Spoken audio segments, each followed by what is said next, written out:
체중은 감소했지만 근육만 빠지고 허약 체질이 될 수 있다는 말씀을 드려요. 여러 가지 대사의 문제를 일으킨다는 게 이제 두 번째 문제입니다. 혈압, 당뇨, 고지혈증, 지방간.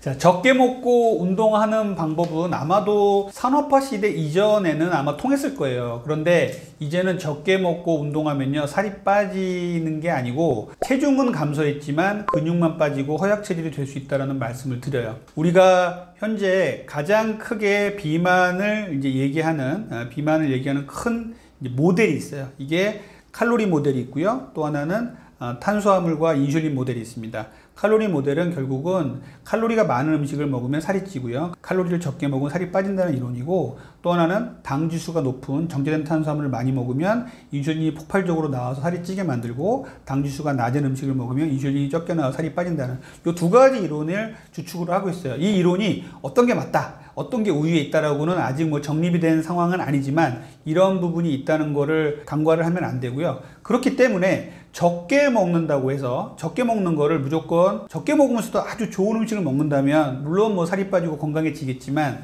적게 먹으면서도 자기가 좋아하는 정말 치즈케이크에다가 캐러멜 마키아토를 먹고 우리가 아주 달콤한 주스에다가 빵을 먹는다, 이렇게 된다면요, 칼로리는 적게 먹으면서도 당 지수가 높게 되면 어떻게 되냐면 우리 몸에서 지방을 빼는 게 아니라 지방을 계속 축적을 시키면서 근육만 빠지는 몸이 될 수가 있어요. 이런 것들이 계속 반복이 되면 결국 마른 비만이 되고, 나이가 들면 허약 체질이 됩니다. 그러면은 나이가 들어서는 이제 조금만 넘어져도 골절이 되고 이런 골다공증도 올 수 있고 하는 거예요. 그렇기 때문에 건강하게 잘 다이어트를 한다는 거는 적게 먹고 운동한다는 생각은 절대 버리시고요. 제대로 먹자. 이 제대로 먹는다는 건 많이 먹는 게 아니라 포만감 있게 먹되 탄수화물, 지방, 단백질을 아주 양질로 먹어야 됩니다. 탄수화물은 빵, 떡, 면, 과자, 액상과당, 주스 같은 것은 완전히 끊으시고요. 통곡류를 먹어야 돼요. 통곡류는 이제 흰 밥 대신에 잡곡밥, 현미밥 이런 걸 먹고요. 그리고 밀도 아주 갈아낸 빵 같은 것, 흰빵 대신에 호밀빵, 잡곡빵 이런 것들을 먹되, 탄수화물 양은 어느 정도 먹으면 혈당은 반드시 올라가게 돼 있어요. 그래서 탄수화물 양은 그래도 줄인다. 그리고 동물성, 식물성 단백질 충분히 드시고요. 아주 양질의 지방도 올리브 오일이라든지 하루에 2스푼 정도의 땅콩버터 드시면 좋고, 또 야채도 많이 드셔야 섬유질이나 미네랄 같은 것들을 많이 섭취할 수가 있거든요. 이런 부분들을 간과하시면 안 되겠습니다.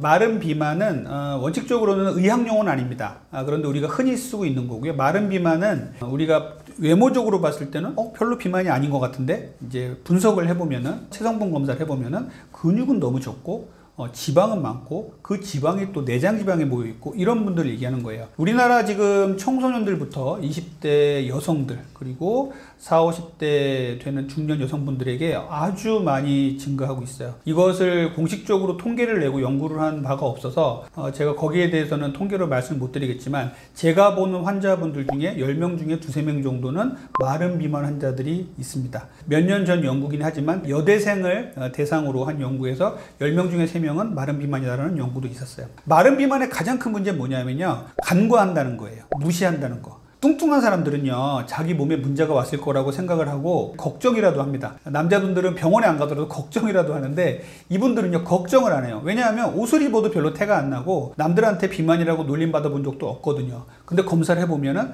비만이에요. 이런 분들은 기본적으로 체질적으로 입이 좀 짧아요.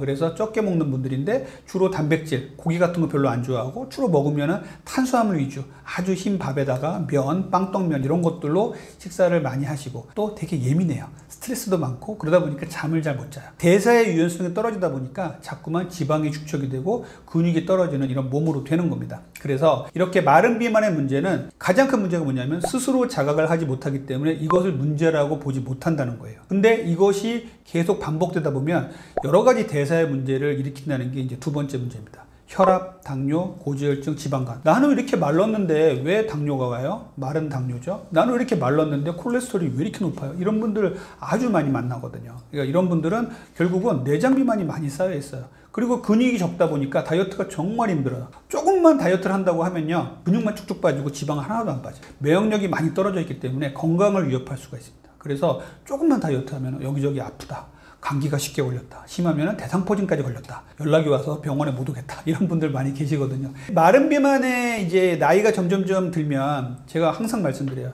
환자분께서 20, 30대의 마른 비만은 그래도 지금 건강 젊기 때문에 모르시겠지만 40, 50대가 넘어가서 이제 중년, 노년이 되시면 엄청나게 피곤한 몸, 무기력한 몸, 기력이 없는 몸으로 될 수밖에 없어요. 허약 체질이 됩니다. 왜냐하면 몸에 영양분이 불균형해요. 근육은 적고 지방은 많단 말이죠. 뼈가 약해져요.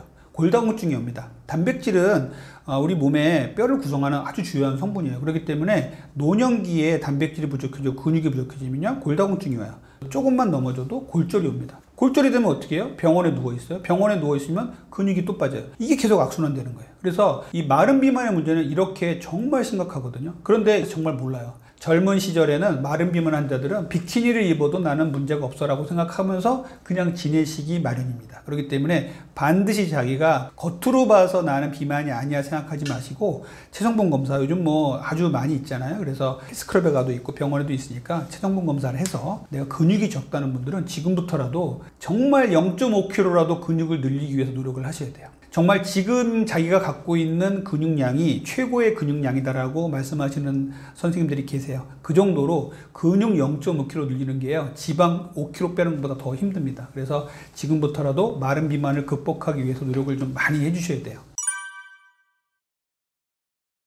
자, BMI는 아주 간편하게 비만도를 측정할 수 있는 방법이에요. 불과 한 10년 전만 해도 BMI로 모든 비만을 판별했던 시절이 있었습니다. 저 전공의 때만 하더라도 BMI 막 그랬었어요. 근데 이제 체성분 검사 기계들이 막 나오면서 체성분의 퍼센테이지를 이제 구하기 시작했죠. BMI는 키와 몸무게로만 봐서 비만도를 구한 거예요. 키를 메타로 환산을 해가지고 키 메타 제곱분의 몸무게, 킬로그램을 계산한 거거든요. 요거가 이제 한국 사람들은 뭐 25 이상이면은 과체중이다. 뭐 30 이상이면 고도 비만이다. 뭐 이렇게 얘기를 합니다. 그런데 이것이 시간이 지나면 지날수록 BMI가 비만의 척도로서 조금 문제가 있네 라고 이제 얘기를 하기 시작했어요. 지금은 BMI보다 더 간편하게 건강을 측정할 수 있는 것은 허리 줄자로 허리 사이즈 재는 게 훨씬 낫습니다. 자기가 허리 사이즈 입는 옷의 허리 사이즈를 갖고서도 판별할 수 있겠죠. 배가 얼마나 나왔느냐가 훨씬 더 건강을 판별하는 수준이 될 수 있는 거예요. BMI가 중요했던 것들은 바로 BMI가 24가 넘어갔더니 고혈압, 당뇨, 고지혈증, 지방 간의 가능성이 높아지더라, 유병률이 높아지더라, 이렇게 되니까 사망률이 높아지더라라는 것들이 이제 역사적으로 쭉 연구가 되어 왔던 것인데, 이제는 여러 가지 체성분 검사들이 많이 나와서 퍼센트로 구할 수가 있잖아요. 그래서 겉으로 깡마른 마른 비만 환자들도 BMI는 정상이었지만 체성분 검사를 보면 마른 비만으로 나올 수 있는 것이 바로 그것입니다. BMI의 가장 큰 단점은요, 근육량을 적극적으로 체크를 못해요. 그러다 보니까 키 몸무게로만 딱 보다 보니까 그냥 외견상 비만만 보는 겁니다. 그래서 근육이 정말 많은 역도 선수 같은 사람들 있죠. BMI를 보면 비만이에요. 그런데 체성분 검사에 보면 이 사람들 근육량이 엄청나게 많고 지방이 정말 적어요. 그렇기 때문에 이런 분들은 BMI만 갖고서 비만도를 판별할 수가 없습니다. 그리고 BMI는 내장 지방을 판별할 수 있는 그런 척도가 아니에요. BMI는 그냥 키 몸무게로만 딱 보기 때문에 내장 지방을 퍼센테이지로 인바디 검사를 보는 것, 그리고 줄자로 허리 사이즈를 재는 것이 훨씬 더 정확한 검사거든요. 그래서 BMI는 이런 한계를 갖고 있어요. 그래서 BMI만 갖고서 비만도를 판별하는 것은 올바른 방법이 아닙니다. 그래서 여기서 많이 놓치는 것이 마른 비만이에요. BMI가 정상이니까 나는 정상이야 했던 사람들도 이제 병원에 와서 인바디 검사를 해보면 마른 비만으로 판별되는 사람들이 너무나 많거든요. 그래서 이렇게 마른 비만, 내장 비만을 BMI로 판별할 수 없다는 것, 이런 것들이 기존에 갖고 있던 BMI의 한계라고 볼 수가 있겠습니다.